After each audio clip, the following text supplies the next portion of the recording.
एक ऐसी दुनिया जहाँ सिर्फ और सिर्फ रहता है तो लालच और हैवानियत।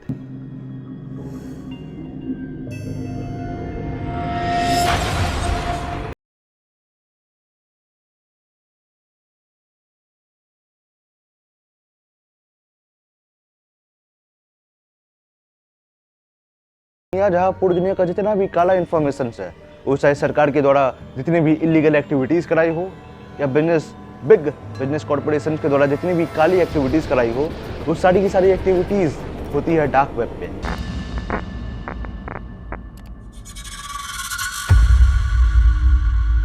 एक ऐसी दुनिया जहाँ पूरी दुनिया का जितना भी काला इन्फॉर्मेशन है वो छुपा हुआ है आप और मेरी नज़रों के सामने। एक इंसान दूसरे इंसान की किडनी, लिवर, ऑर्गन्स को बेच रहा है और खरीद रहा है। एक ऐसी दुनिया जहाँ 10 साल 15 साल की बच्चियों को उठा के उसके सेक्सुअल इमेजेस, फोटोजेस लिए जाते हैं, उसे टॉर्चर करके, किडनैप करके और रेप करके। एक ऐसी दुनिया जहाँ सिर्फ और सिर्फ रहता है तो लालच, drugs, pornography, hacking, extortions, murder, weapon selling और बाइंग, इस सारी की सारी चीज़ें होती है डार्क वेब पे। और आज की इस वीडियो में हम बात करने वाले हैं डार्क वेब के बारे में।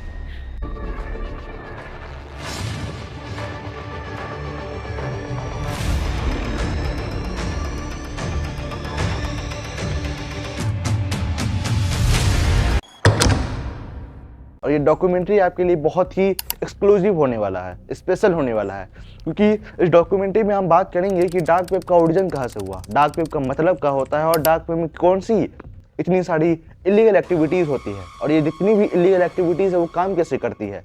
और हम बात करेंगे लाइव मर्डर के बारे में, एक ऐसा रूम जहाँ पे मौत का तमाशा होता हो, जहाँ पे इंसान को टॉर्चर किया जाता हो, मारा जाता हो और उसे मर्डर भी किया जाता हो। एक ऐसा रूम जहाँ इंसानियत को जिंदा जलाया जाता हो। और आज की इस वीडियो में हम एक ऐसे हैवान की बात करने वाले हैं जो कि इंसानी शक्ल में एक हैवान था, एक ऐसा हैवान जिसने न जाने कितनी लड़कियों की ज़िंदगी को नर्क बना दिया। और आज की इस वीडियो में हम इसी चीज़ को समझेंगे। तो चलिए आज की इस डॉक्यूमेंट्री को शुरू करने से पहले मैं आपको दो चीज़ बताना चाहूँगा, एक डिस्क्लेमर और एक वार्निंग। डिस्क्लेमर ये है कि ये वीडियो सिर्फ और सिर्फ शिक्षा, ज्ञान और इन्फॉर्मेशन के पर्पसेस के लिए बनाया गया है। इस वीडियो का कोई भी ऐसा मकसद नहीं है, एम नहीं है कि इस वीडियो में मैं किसी भी समुदाय, धर्म या पर्टिकुलर इंडिविजुअल, ऑर्गेनाइजेशन या किसी भी व्यक्ति को मैं उसे ठेस पहुंचाना चाहता हूं। इस वीडियो का सिर्फ और सिर्फ यही मकसद है कि मैं इस वीडियो के माध्यम से मैं आपको बता सकूं कि हमारे समाज में कितनी सारी काली एक्टिविटीज़ होती है जो कि हमारी इंसानियत के लिए बहुत ही बड़ा थ्रेट है। और आज के इस वीडियो में हम यही जानेंगे।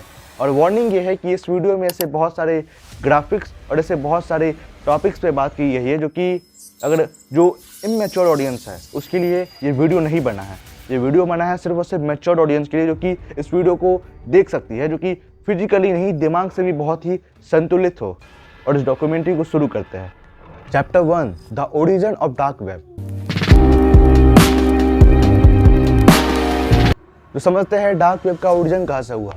1990 में अमेरिका की गवर्नमेंट को लगा कि हमें अपनी इंक्रिप्शंस और अपनी सिक्योरिटी पर्पसेस के लिए ऐसा इंटरनेट का पार्ट बनाना चाहिए जिससे हम चाहे दूसरे देशों से कम्युनिकेशन करना हो सीक्रेटली और हमारे खुद के नेवी और मिलिट्री के लिए एक सीक्रेटली कम्युनिकेशन करना हो, उसके लिए हम एक ऐसा नेटवर्क बना पाए जिससे हम फ्रीली हम बातें कर सकें, जिसमें कोई भी आम जनता, हैकर उस बातें को, उस कम्युनिकेशंस को पता नहीं लगा पाए। इसलिए अमेरिका की गवर्नमेंट 1990s में डार्क वेब को जन्म करती है टॉर ब्राउज़र के जरिए। टॉर ब्राउज़र बेसिकली यही है जिसमें एक ऐसा ब्राउज़र है जिससे आप डार्क वेब को एक्सेस कर सकते हैं। और 2002 में अमेरिका की गवर्नमेंट डार्क वेब को पब्लिकली लिस्टेड कर देती है, मतलब टॉर ब्राउज़र को पब्लिकली अवेलेबल कर देती है। इसका मतलब यही है कि आम जनता भी 2002 के बाद टॉर ब्राउज़र मतलब डार्क वेब को यूज़ कर सकती है। और आने वाले वक्त में किसी को नहीं पता था कि डार्क वेब जो कि कम्युनिकेशंस, एनोनिमिटी, सीक्रेसी और एक अच्छे मकसद के लिए बनाया गया था। तो चलिए अब हम दूसरे पार्ट पे आते हैं और समझने की कोशिश करते हैं कि वेब, डार्क वेब होता क्या है। इंटरनेट 3 भागों में डिवाइडेड है। एक सरफेस वेब बेसिकली आपके यहाँ यही है कि आप जब भी इंस्टाग्राम या फेसबुक चलाते हैं, बस वही है सरफेस वेब आपका। और डीप वेब इंटरनेट का 90% होल्ड करता है। डीप वेब वो है जब आप कोई भी गवर्नमेंट के वेबसाइट्स या कोई फाइनेंशियल वेबसाइट, मतलब बैंक के वेबसाइट्स, कोई एकेडमिक वेबसाइट जब भी आप यूज़ करते हैं, आपको लॉगिन करने के लिए पासवर्ड की ज़रूरत पड़ती है। और जब आपको पासवर्ड की ज़रूरत पड़ती है, बेसिकली वही कहलाता है डीप वेब। और इंटरनेट का 90% जितना भी पार्ट है वो डीप वेब से घिरा हुआ है। और इंटरनेट का सिर्फ और सिर्फ मुश्किल से 1% पार्ट है, 1% पार्ट है डार्क वेब का। डार्क वेब वो पार्ट है जहाँ इंटरनेट का जितना भी काला इन्फॉर्मेशन, ये सारी की सारी इन्फॉर्मेशन अवेलेबल है। डार्क वेब पे विस्टल ब्लोइंग जैसी चीज़ों के लिए यूज़ किया जाता है, जर्नलिज्म के लिए यूज़ किया जाता है, लेकिन डार्क वेब को इलीगल एक्टिविटीज़ के लिए भी यूज़ किया जाता है। और ये इलीगल एक्टिविटीज़ बहुत ही बड़ा रूप ले सकती है। तो हमने ये समझा कि डार्क वेब बेसिकली कुछ है नहीं। डार्क वेब बेसिकली इंटरनेट का वो छोटा सा पार्ट है जिसमें जितनी भी इलीगल एक्टिविटीज़ है वो होती है। और जर्नलिज्म, विस्टल ब्लोइंग जैसी चीज़ें भी डार्क वेब पे बहुत ही बड़े लेवल पे होती है। और अब हम तीसरे पार्ट पे आते हैं और समझने की कोशिश करते हैं कि डार्क वेब पे ऐसी कौन सी इलीगल एक्टिविटीज़ होती है जो कि इंसानियत के लिए बहुत ही बड़ा थ्रेट है।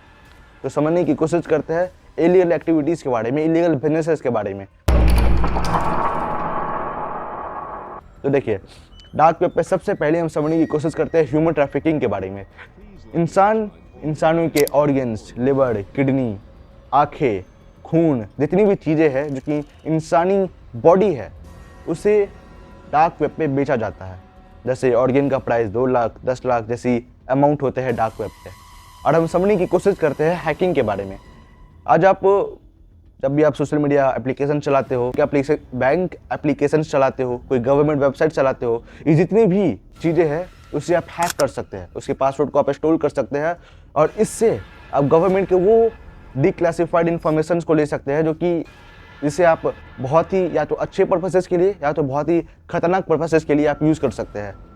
और ये सारी की सारी इन्फॉर्मेशन डार्क वेब पे अवेलेबल है। मतलब आपको अगर मान लीजिए आपकी गर्लफ्रेंड के साथ आपका ब्रेकअप हो चुका है और आप चाहते हैं कि वो मेरी गर्लफ्रेंड किससे बात कर रही है, मैं उसके आईडी को हैक करके मैं जानना चाहता हूँ कि वो अपने बॉयफ्रेंड के साथ, अपने एक्स के साथ क्या बात कर रही है। और उस जितनी भी बातें हो रही है, आप सोशल मीडिया हैंडल को आप डार्क वेब पे किसी हैकर्स को हायर करके आप उसके पासवर्ड को, उसके आईडी को हैक कर सकते हैं। ये है डार्क वेब। और डार्क वेब पे एक्सटॉर्शन जैसी चीज़ें भी बहुत ही बड़े लेवल पे होती है। और हम समझने की कोशिश करते हैं वेपन बाइंग और सेलिंग को।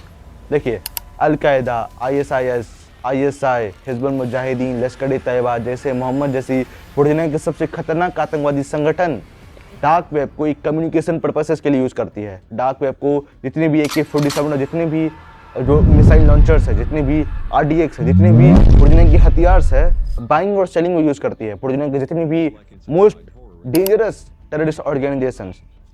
और डार्क वेब पे हिटमैन एंड कॉन्ट्रैक्ट किलिंग जैसी चीज़ें भी बहुत ही बड़े लेवल पे होती है। आप मान लीजिए आपको किसी को मरवाना है या किसी के पैर को या हाथ को तोड़वाना है तो आप डार्क वेब को यूज़ कर सकते हैं। मतलब आपको किसी को ट्रेन से कुचलवा के मरवा देना है या किसी के छत से धक्का दे के मरवा देना है या किसी के गला काट के या किसी के पॉइजन दे के या किसी को गोली से मार के आपको मरवाना है, तो आप डार्क वेब पे किसी कॉन्ट्रैक्ट किलर को हायर कर सकते हो और उसके जरिए आप मरवा सकते हैं। और डार्क वेब पे हिटमैन जैसी चीज़ें भी है। मान लीजिए किसी को आपको सिर्फ हाथ काट के छोड़ देना है, ये सारी की सारी चीज़ें हो सकती है डार्क वेब के जरिए।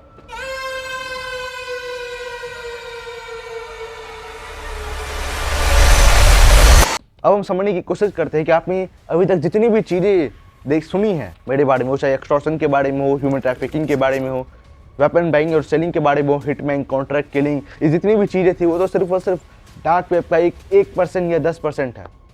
आप जो आप जानने वाले हैं वो पूरे के पूरे डार्क वेब का 90% होल्ड करता है। 90% जितनी भी इलीगल एक्टिविटीज़ है वो होती है ड्रग्स और pornography. Thousands of drugs came through the black website called Silk Road. और पूरी दुनिया की जितनी भी ताकतवर सबसे खतरनाक जो ड्रग्स है, जैसे LSD, फेंटानियल, कोकीन, हेरोइन जैसी अल्ट्रा सुपर पावरफुल ड्रग्स, वो डार्क वेब पे खरीदी और बेची जाती है through Silk Road, AlphaBay, Hansa market जैसी बड़ी बड़ी वेबसाइट्स में, और जिसमें लाखों में हर दिन यूज़र आते हैं खरीदने और बेचने के लिए, जिसका हर साल का जो रेवेन्यू है, प्रॉफिट्स है, वो बिलियंस ऑफ डॉलर्स में चल जाता है।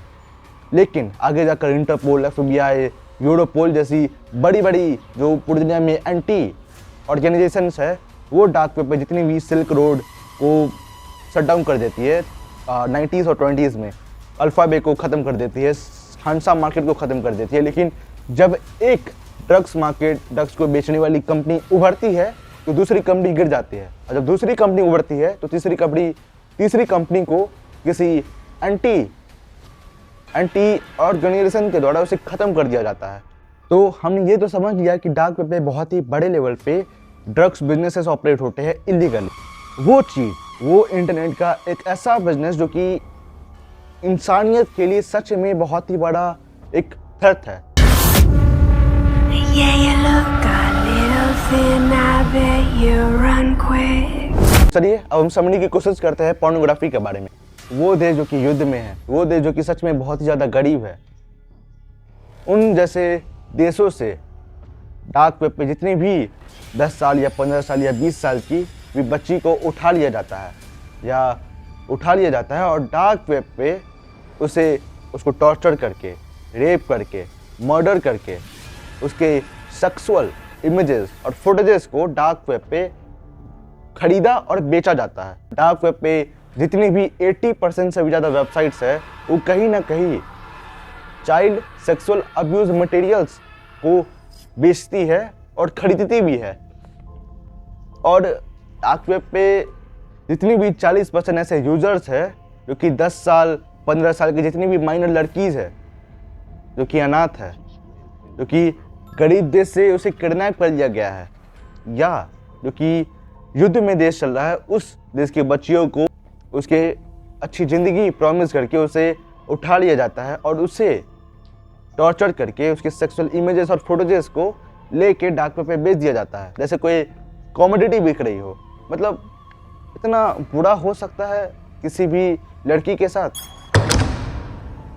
मतलब अभी तक के वीडियो में आपने ये तो समझा था कि डार्क वेब पे ऐसे बहुत सारे बिजनेसेस होते हैं जो कि इलीगल है, ऐसे बिजनेसेस जो कि इंसानियत के लिए बहुत ही बड़ा थ्रेट है, वो सारे के सारे बिजनेसेस होते हैं डार्क वेब पे। लेकिन आपने कभी ये सोचा है कि ये पूरा का पूरा बिजनेसेस टेक्निकली, ऑपरेशनली और फाइनेंशियली काम कैसे करता है?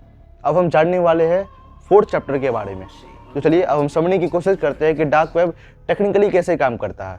तो सुनिए, तो समझिए कि जब भी आप प्याज के छिलके को छीलते हैं तो आप देखते हैं कि एक प्याज के छिलका का जो परत को आप हटाते हैं तो दूसरा परत आ जाता है, और जब दूसरी को हटाते हैं तो तीसरा लेयर आ जाता है। और इसी प्रकार है डार्क वेब पे। डार्क वेब पे जब भी आप एक लेयर को हटाते हैं तो दूसरा लेयर आ जाता है और तीसरा लेयर आ जाता है, और यही है डार्क वेब। डार्क वेब पे ये पूरे का पूरा जो सिस्टम है ये लेयर बाय डिफाइन है, मतलब छिलके की तरह पूरे का पूरा एक लेयर दूसरे लेयर से प्रोटेक्टेड है, और यही है डार्क वेब। टेक्निकली ऐसे ही काम करता है। डार्क वेब पे जब भी आप VPN लगा हुआ है, जो जितना भी इसका पासवर्ड है वो पूरा का पूरा एनोनिमस है, and everything is anonymous, encrypted. तो चलिए अब हम समझते हैं कि डार्क वेब ऑपरेशनली कैसे काम करता है। डार्क वेब में जितना भी यूजर्स है जो कि डार्क वेब को बाइंग या सेलिंग में यूज़ कर रहा है या कोई यूज़ कर रहा है, उसका कोई भी इंफॉर्मेशन अवेलेबल नहीं होता है, क्योंकि डार्क वेब पे ना किसी का नेम है, ना किसी का एड्रेस है, ना किसी का फ़ोन नंबर है, ना किसी का ID है, और ना किसी का आवाज़ है। समझ गए? अब हम समझने की कोशिश करते हैं कि डार्क वेब फाइनेंशियली कैसे काम करता है। तो सुनिए, मान लीजिए एक रमेश नाम का व्यक्ति है जो कि इंडिया में ही है, वो नक्सलिट है, और उसे डार्क वेब पे एक AK-47 जैसी गन खरीदनी है और एक बम भी खरीदनी है। तो मान लीजिए अगर उसे एक AK-47 जैसी अगर गन खरीदनी है तो वो कोई रुपी, डॉलर, रूबल, यान जैसी करेंसीज में ना बेच सकता है ना खरीद सकता है, क्योंकि अगर आप जब भी कोई करेंसी में ट्रेड करते हैं तो वो पूरा का पूरा पता चल जाता है कि ये कौन बेच रहा है, कौन खरीद रहा है। लेकिन जब भी आप क्रिप्टो करेंसी में ट्रेड करते हैं तो वो किसी को नहीं पता कि कौन खरीद रहा है या कौन बेच रहा है। ये पूरा का पूरा सिस्टम क्रिप्टो करेंसीज में इल्यूजन की तरह काम करता है। आपको पेपर पे, स्क्रीन पे दिखेगा कि मेरे पास बिटकॉइंस या मोनारो या इथेरियम है, लेकिन जब आप रियलिटी में देखने के लिए जाएंगे तो ये इल्यूजन की तरह काम करेगा। लेकिन जब आप स्टॉक मार्केट में देखते हैं तो जितने भी कंपनी के शेयर्स होते हैं वो शेयर्स आपकी स्क्रीन पे अवेलेबल होती है, आपके पेपर में अवेलेबल होती है, लेकिन रियलिटी में भी अवेलेबल होती है। लेकिन क्रिप्टो करेंसीज में ऐसा नहीं है, इसलिए क्रिप्टो करेंसी बहुत ही ज़्यादा सिक्योर है। इसलिए डार्क वेब पे जितने भी यूज़र होते हैं वो क्रिप्टो करेंसीज को यूज़ करते हैं। बिटकॉइन, मोनाडो, इथेरियम जैसी क्रिप्टो करेंसीज को यूज़ करते हैं कोई भी वेपन को खरीदने या बेचने के लिए। और अभी तक के वीडियो को देखने के बाद आपको ये सवाल आया आपके दिमाग में कि आप या कोई भी गवर्नमेंट या कोई भी ऑर्गेनाइजेशन डार्क वेब को शट डाउन क्यों नहीं कर सकती है, जैसे आम कोई कंपनीज को किया जाता है या आम कोई वेबसाइट को किया जाता है। तो ये डार्क वेब को शट डाउन करना पॉसिबल है, ये भी एक क्वेश्चन बनता है। तो हम समझने की कोशिश करते हैं कि डार्क वेब को आप बंद क्यों नहीं कर सकते। तो सुनिए, डार्क वेब पे जितना भी ये पूरा का पूरा सिस्टम है वो पूरा का पूरा सिस्टम डिसेंट्रलाइज्ड है। मतलब अगर मैं एग्जांपल के साथ समझाऊँ तो अगर मान लीजिए फेसबुक को बंद करना है तो फेसबुक को बंद करने के लिए उसके ओनर को अरेस्ट करना पड़ेगा, मार्क जुकरबर्ग को, और फेसबुक के जितने भी सेंट्रल सर्वर्स है उसको बंद करना पड़ेगा। और फेसबुक बंद, और कुछ नहीं करना है फेसबुक के साथ, या कोई भी वेबसाइट या एप्लीकेशंस या कोई भी इंटरनेट को शट डाउन करने के लिए आपको सिर्फ और सिर्फ दो चीज़ करना है, उसके ओनर को अरेस्ट करना है और उसके सर्वर्स को डिस्ट्रॉय करना है, उसके सर्वर को बंद कर देना है। लेकिन डार्क वेब पे ऐसा नहीं है। डार्क वेब पे जितना भी ये पूरा का पूरा सर्वर है वो कहाँ है किसी को नहीं पता। डार्क वेब पे इसका ओनर कौन है, मतलब इसके चला कौन रहा है, वो किसी को नहीं पता। और प्रॉब्लम ये आता है कि डार्क वेब पे जितना भी ये पूरा का पूरा बिजनेस है, ये पूरा का पूरा इंडस्ट्री है, ये पूरा का पूरा इकोसिस्टम है, वो छोटे छोटे पार्ट में डिवाइडेड है। मान लीजिए कोई भी गवर्नमेंट, अमेरिकन गवर्नमेंट या कोई यूरोपियन गवर्नमेंट डार्क वेब को बैन भी कर देती है, वो इम्पॉसिबल है। लेकिन समझ लीजिए कि डार्क वेब पर अगर कोई वेबसाइट को बैन किया जाता है, जैसे 20s में सिल्क रोड को बंद कर दिया गया, उसके बाद हंसा मार्केट जैसी वेबसाइट उभर गई। जब हंसा मार्केट शट डाउन किया गया तो उसके बाद अल्फाबे आ गया, and this system will continue again and again. और यही काम करता है डार्क वेब पे। डार्क वेब पे पूरा का पूरा सिस्टम डिसेंट्रलाइज्ड है, और तो और ये पूरा का पूरा जो सिस्टम है वो छोटे छोटे पार्ट में डिवाइडेड है। मतलब कोई भी गवर्नमेंट एजेंसी अगर एक वेबसाइट को बैन करती है, एक वेबसाइट को ख़त्म कर देती है, तो दूसरा वेबसाइट आ जाता है, दूसरी वेबसाइट को ख़त्म करती है तो तीसरा वेबसाइट आ जाता है। और कोई एक ओनर को ख़त्म करती है, मान लीजिए 20s में रॉस अल्ब्रिच को ख़त्म कर दिया गया, रॉस अल्ब्रिच को ख़त्म कर दिया गया, तो उसके बाद अलेक्जेंडर गजास आ गया, और अलेक्जेंडर गजास को ख़त्म कर दिया गया, तो ये पूरा का पूरा सिस्टम एक ओनर आता है, दूसरा ओनर आ जाता है, and this system will continue again and again. Dark web काम ही ऐसे करता है जैसे ये बिजनेस तो हो रहा है, उस सबको पता है कि ड्रग्स बिक रहे हैं और खरीदे जा रहे हैं, लेकिन ये काम ऐसे करता है जैसे लगता है कि इल्यूजन है। मतलब आपके सामने हो रहा है लेकिन आपको पता नहीं कि वो काम कैसे कर रहा है, और यही है डार्क वेब। तो चलिए अब हम आते हैं चैप्टर 6 पे और समझने की कोशिश करते हैं लाइव मर्डर के बारे में। एक ऐसा रूम जहाँ पे इंसानियत को तड़पा तड़पा के मारा जाता है, एक ऐसा रूम जहाँ पे मौत का तमाशा होता हो। और अब हम बात करने वाले हैं रेड रूम के बारे में। मुझे लगता है बहुत सारी ऑडियंस को, इमेच्योर ऑडियंस को अभी स्किप कर देना चाहिए।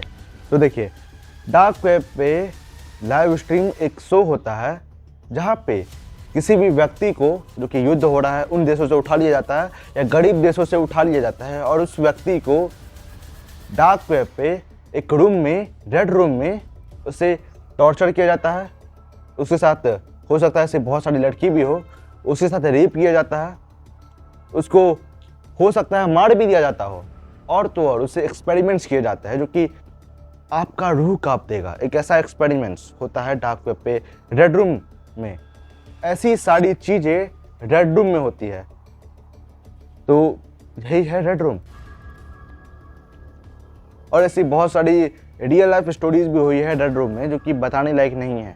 तो रियल प्रूफ नहीं है रेड रूम के बारे में, एक ऐसा एविडेंस नहीं है जो कि प्रूफ कर सके कि रेड रूम रियलिटी में एग्जिस्ट करता है। लेकिन रेड रूम है ज़रूर, लेकिन कोई एविडेंस नहीं है, क्योंकि ये एविडेंस छुपा हुआ है और ये बाहर नहीं आ सकता। तो सुनिए, ये जितना भी चीज़ होता है डार्क वेब पे, जो व्यूअर उसे देख रहा है लाइव स्ट्रीम में, वो व्यूअर बिटकॉइन देता है या मोनाडो देता है या इथेरियम देता है, और वो व्यूअर उसे बोल सकता है कि आप इस विक्टिम को, उसके पैर को काटो, उसके हाथ को काट दो, उसे उल्टा लटका के उसे मार दो, या अगर कोई लड़की है तो उसे प्राइवेट पार्ट को, मतलब सो मैनी थिंग, उसे मार दो या जला दो या काट दो। ऐसी सारी चीज़ें रेड रूम में होती है।